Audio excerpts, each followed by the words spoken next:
महात्मा गांधी काशी विद्यापीठ वहाँ पर स्थित है, जहाँ से प्रधानमंत्री नरेंद्र मोदी स्वयं सांसद है, जहाँ की 8 विधानसभा भी भाजपा के खेमे में जाती है, जहाँ से सारे प्रशासन शासन सिर्फ और सिर्फ भारतीय जनता पार्टी के सुनते हैं। यानी कि उत्तर प्रदेश में जो सरकार चल रही है वो भी योगी आदित्यनाथ की और वो भी भारतीय जनता पार्टी की। उसके बावजूद भी आज न जाने कितने दिनों से यहाँ पे छात्र जमीन पर बैठे हुए हैं। किन मांगों को छात्र जमीन पर लेकर बैठे हुए हैं उसकी बात तो बाद में करेंगे, लेकिन आज 11 जनवरी है। इसी विश्वविद्यालय से लाल बहादुर शास्त्री ने अपने स्नातक की डिग्री प्राप्त की थी।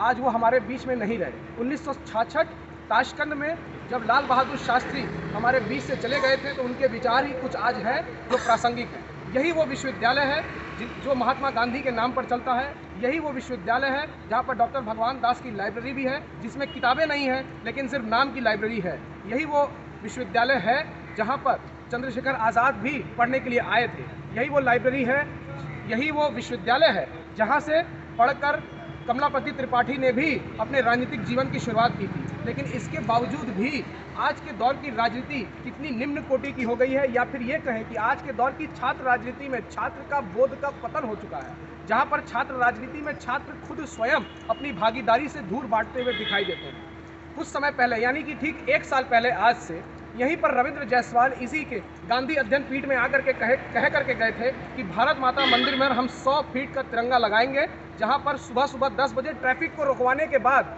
वंदे मातरम और जन गण मन का गीत गाया जाएगा। लेकिन वो 1 साल के भीतर अभी तक कहीं दिखाई नहीं दिया है। जन गण मन और भारत माँ की जय का नारा लगाने वाले इस देश के हमारे वरिष्ठ महानुभाव जब इस देश में भारत माँ का नाम लेते हैं तो वो भूल जाते हैं कि इसी देश में भारत माँ के बेटे भी जमीन पर बैठे हुए हैं। ये वो दौर है जहाँ पर डॉक्टर, शिक्षक और कोई भी कर्मचारी जमीन पर बैठा हुआ है, लेकिन किसी की भी सुनवाई नहीं हो रही है। दीक्षांत समारोह अभी कुछ दिन पहले मनाया गया।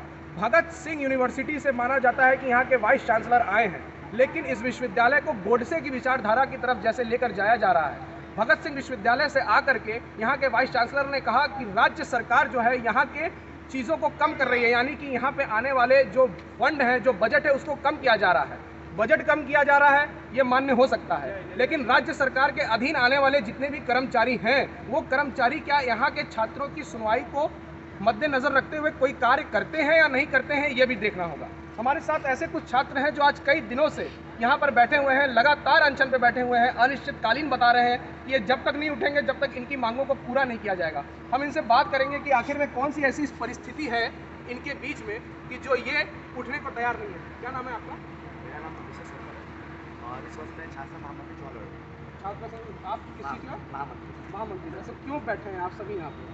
देखिए, सबसे बड़ा क्या कारण क्या है, सुधार प्रशासन हमने दिसंबर के दिन 15 दिसंबर के दिन चुनाव अधिकारी और जिला प्रशासन मीटिंग हुई थी। उसमें कैसे कराया गया था, उस मीटिंग में साफ साफ बोला गया था कि 17 दिसंबर को नवमिशन कराया जाएगा और 24 दिसंबर चुनाव कराया जाएगा।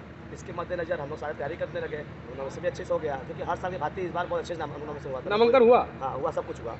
उसके बाद क्या होता है, 20 दिसंबर की रात्रि एक नोटिफिकेशन जारी होता है, सूचना जारी होता है। उसमें कहा जाता है कि आप लोग को चुनाव स्थगित कर दिया जाता है। बिना प्रत्याशी की बात किए, बिना किसी की बात किए अपने मनमानी से काम करते हैं। तो जो नामांकन को स्थगित किया गया था, किसी कारणवश किया गया था? कोई जिला प्रशासन ने कारण तो बताया होगा, महात्मा गांधी काशी विद्यापीठ के प्रशासन ने कोई कारण तो दिया होगा कि हम इसके कारण के चलते हम चुनाव को स्थगित कर रहे हैं। आपको पता होगा, ये कोई व्यापी मूवमेंट होती है तो उसका जानकारी 1 महीना पहले से जाता है, प्रशासन को, जिला प्रशासन सबको जाता है। जब 15 दिसंबर को मीटिंग किया था तो पता था बात को व्यापी मूवमेंट होने वाला है, तो हम डेट को दिए। कौन वीआईपी आ रहे थे? ये प्रधानमंत्री माननीय मोदी जी आ रहे थे, जो कि 24 दिसंबर के दिन 23 दिसंबर के दिन आने वाले थे। और 23 दिसंबर के दिन बहुत बड़ा चुनाव बार काउंसिल का भी हुआ था कचहरी में। यानी कि चुनाव बार काउंसिल ऑफ इंडिया यानी जो वकीलों का होता है उसको भी चुनाव को संपन्न कराया गया था। साथ ही साथ इस देश में जब भी प्रधानमंत्री कहीं पर आने वाले होते हैं, जैसा इनका कहना है कि 1 महीने पहले से ही जानकारी दे दी जाती है, जिला प्रशासन को इसकी जानकारी रहती है। जब जानकारी थी तो क्यों यहाँ पर नामांकन कराने की बात कही गई? हमारे साथ शशि प्रकाश चंदन भी है।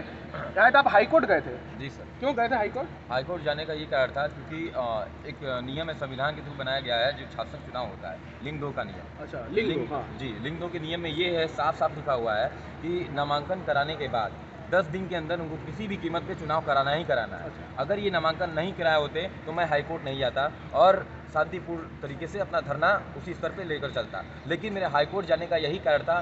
कई लोग मेरे हाईकोर्ट जाने का विरोध किए, लेकिन मैं अपने हक के लिए, जो हमारी राइट्स है, जो फंडामेंटल राइट कहती हैं कि आप अपने हक के लिए लड़ सकते हैं, उस उस चीज़ के लिए मैं हाई कोर्ट गया। इसलिए क्या, क्योंकि नामांकन हो गया था। नामांकन होने के 4 दिन बाद ही हम लोग का 24 को चुनाव था। हालांकि प्रधानमंत्री मोदी जी आ रहे थे 23 तारीख को, उसी 23 तारीख को बार काउंसिल का चुनाव हो जाता है, लेकिन उसी 24 तारीख को हमारा चुनाव था, उनको सुरक्षा नहीं मिलता है। मैं बता देना चाहता हूँ, उसी 23 तारीख को या 24 तारीख को ये लोग पूरा विश्वविद्यालय को छावनी बनाकर रखे थे, 300-400 पुलिस वाले बना घेर कर रखे थे पूरे विश्वविद्यालय को। और हम लोग 300-400 पुलिस में तो पूरा चुनाव हो जाता है। बिल्कुल। हमारे यहाँ चीफ डॉक्टर ये जो हमारे चुनाव अधिकारी थे वो खुद अपने मुंह से बोले थे, हमें बस 100 फोर्स चाहिए, 100 पुलिस वाले चाहिए और 2-3 थाने के इंचार्ज चाहिए, मैं उसमें चुनाव करा लूँगा। बस उनका सहभागिता होना चाहिए, जिला प्रशासन का बस उनका साथ होना चाहिए कि नहीं, क्योंकि लिंग 2 के नियम में ये भी लिखा हुआ है कि जिला प्रशासन का भी उसमें सहयोग अनिवार्य है। ऐसा भी कहा जा रहा था, सुनने में आया जिस समय आप लोग का चुनाव कैंसिल हुआ, ये कहा गया कि एबीवीपी का रोल था कि प्रशासन के साथ मिलकर उसने चुनाव को कैंसिल कराया था। ऐसा कुछ सच में था कि सिर्फ एक मनगढ़ंत कहानी बनाई गई? देखिए, मैं उस पर टिप्पणी इसलिए नहीं करूंगा क्योंकि एबीवीपी के कैंडिडेट एक भी नहीं थे।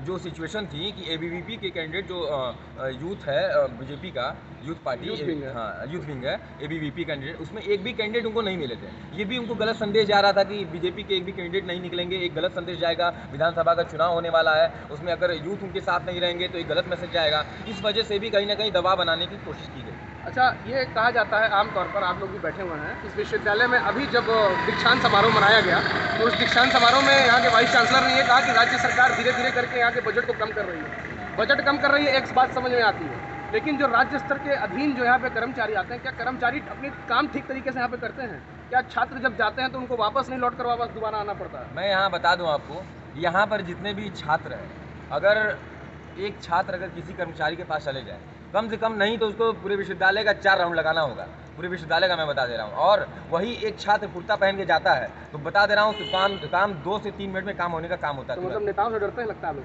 हम इसीलिए ये लोग दबाव बना रहे हैं कि कोई छात्र संघ ना हो, छात्र मजबूत ना रहे। अगर छात्र संघ नहीं होगा, छात्र नेता नहीं रहेंगे तो छात्र यहाँ के बेहाल हो जाएंगे। जब छात्र संघ रहता है ना, तभी यहाँ के छात्र मजबूत रहते हैं। अच्छा, पहले जब यहाँ पे चुनाव हुआ करता था, यहाँ से जैसे लाल बहादुर शास्त्री जैसे नेता, पंडित कमलापति त्रिपाठी जैसे नेता यहाँ से निकले, और यहाँ से अभी भी जो है कि हमारे मेघालय के जो गवर्नर हैं वो कलराज मिश्रा, जिन्होंने अभी प्रधानमंत्री को घमंडी बता दिया, वो भी यहीं से पढ़ के निकले, यहीं के स्नातक रहे। तो कैसा लगता है कि एक दौर वो था जब विचारों की राजनीति होती थी, उसके छात्रों की भी सहभागिता होती थी। आपके पीछे छात्र नहीं दिख रहे, सिर्फ एक छात्र राजनीति के राजनेता के तौर पे आप लोग ही सिर्फ बैठे दिख रहे हैं। कैसा लगता है कि जब छात्र आप लोग के साथ नहीं खड़े होते? बहुत तकलीफ होता है, सच्चाई बता दें, बहुत तकलीफ होता है, क्योंकि हम खुद के लिए नहीं लड़ते हैं, हम छात्रों के लिए ही लड़ते हैं। यहाँ पर जितनी भी समस्याएं आती हैं, हम उनको, हमारा क्या समस्या है, हम तो भाई चुनाव लड़ेंगे या नहीं लड़ेंगे, हम अपना काम तो करवा लेंगे, लेकिन हम उनके लिए लड़ते हैं जो क्या है कि हम लोग के साथ हम लोग प्रचार प्रसार करते हैं, अपनी थॉट्स को, अपने विचार को के सामने रखते हैं कि आप एक बेहतर प्रतिनिधि चुनें। अगर वो हमारे साथ नहीं खड़ा होते हैं तो ये निंदनीय बात है, क्योंकि हम लोग बहुत प्रयास करते हैं, हर तरीके से प्रयास करते हैं कि छात्र हम लोग से जुड़ें और हम लोग के पीछे रहें। जब वो नहीं रहेंगे तो हम लोग सच में, सच्चाई है कि हम लोग कहीं ना कहीं कमजोर दिखेंगे। अच्छा, आपका नाम क्या है? तो आपको क्या लगता है कि कहाँ कमी रह गई? छात्र राजनीति में कहीं कमी रह गई, छात्र नेताओं में कहीं कमी रह गई, कि छात्र आज साथ में नहीं खड़े रहते? नहीं, सबसे बड़ी बात है कि कहीं ना कहीं छात्र नेता होते हैं, छात्र जहाँ भी सम्मेलना होती है, उनके नियम का पालन होता है, मतलब परेशान किया जाता है किसी काम को लेकर के, हर वक्त छात्र नेता उनके साथ मजबूती से कंधे से कंधे मिलाकर अपने काम करते हैं। लेकिन आज इस परिस्थिति में कहीं ना कहीं छात्रों की मजबूती नहीं है, कहीं ना कहीं अपने आप को कमजोर करने का प्रयास है। किसको कमजोर कर रहे हैं? बिल्कुल अपने आप को, छात्र अपने आप को कमजोर कर रहे हैं। हाँ बिल्कुल छात्र कमजोर कर रहे हैं जी। अच्छा, आप लोग जब जाते हैं विभागों में काम कराने के लिए, तो आपने जैसे कहा कि सफ़ेद कुर्ता पजामा देख लेते हैं तो तुरंत काम हो जाता है, प्रभाव पड़ता है। यहाँ के कई एक ऐसे भी छात्र हैं जो मजबूती से बोलते हैं तो वो काम हो जाता है। तो लगता नहीं है कि अगर यहाँ के छात्र जागरूक होंगे तो यहाँ से निकली हुई राजनीति देश या प्रदेश के चुनाव में असर डाल सकती है? बिल्कुल डाल सकती है, बिल्कुल डाल सकती है। किस विचारों को लेकर के आप लोग चुनाव लड़ते हैं? क्या क्या विचार होते हैं? छात्र राजनीति में तो विचार तो उन्नत नहीं है, क्योंकि जैसे इस देश में अरुण जेटली रहे, सुषमा स्वराज रही, और भी तमाम लालू प्रसाद यादव रहे, और बिहार से भी कई एक नेता रहे जो कि छात्र राजनीति से निकले, जेपी मूवमेंट से ही निकले। जेपी मूवमेंट जब हुआ, इंदिरा गांधी के इमरजेंसी के खिलाफ, इमरजेंसी के पहले जब जेपी मूवमेंट चला इस देश में, तो आज के डेट में वैसे विचार नहीं दिखते छात्रों में कि जो एक राजनेता को पैदा करे या जो नेताओं को पैदा करे। अभी आज के डेट में देखें तो कन्हैया कुमार हैं, उमर खालिद हैं, शैला रशीद हैं, ये सब एक यूथ का चेहरा बन के सामने तो आए हैं, लेकिन उतनी इफेक्टिव वे में आज भी नहीं आ पा रहे हैं। क्या ऐसा कारण होता है? कहाँ क्या आप लोग के अंदर विचारों की कमी हो जाती है?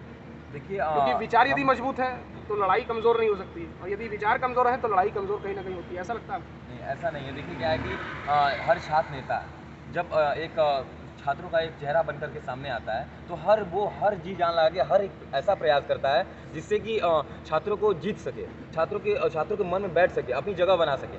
ठीक है, तो हर वो प्रयास करता है कि हम हर तरीके से लोगों को कैप्चर कर सकें और अपने विचारों को उनके समक्ष रख सकें, और वो उस चीज़ को लेकर के फ्रंट पे हम नेतृत्वकर्ता के माध्यम से उसको चुन सकें। और हमें नहीं लगता कि हम लोग अपने विचार को कहीं ना कहीं कमज़ोर रखते हैं, क्योंकि जितने भी प्रत्याशी हैं, जितने भी छात्र नेता रहे हैं अपने भूत में या भविष्य में होने वाले जो वर्तमान में हैं, लेकिन क्या है कि उनके विचार को कई छात्रों का भी कई विचार है, वो कई अलग अलग तरीके के विचार पसंद करते हैं। हमारे अगर विचार को वो ग्रहण नहीं कर पाते, नहीं समझ पाते, हो सकता है उनकी विचारधारा अलग हो, वो किसी और मतलब पार्टी से जुड़े हों या किसी और को फॉलो करते हों। तो इस तरीके से जो हमको समझ गया, मतलब जो हमारी जो विचारधारा है, हमको जो समझ लिया, तो वो हमारे साथ सदैव हमेशा खड़ा रहेगा, चाहे कन्हैया कुमार हो, चाहे आप जितने भी छात्र नेताओं का नाम लिए हैं, मैं बता रही हूँ। हाँ, ठीक है। तो मैं चाहता हूँ, मैं बताया ज़रूरी नहीं कि कन्हैया कुमार के सभी अब भाई ABVP का अलग है, कन्हैया कम्युनिस्ट का अलग है, समाजवादी छात्र सभा का LNSY का अलग है, सबके अलग अलग है, सबके अलग अलग विचारधारा है, सबके अलग अलग लोग हैं, क्योंकि जो जिसको पसंद करता है उसको आगे लेकर के चलने का काम करता है।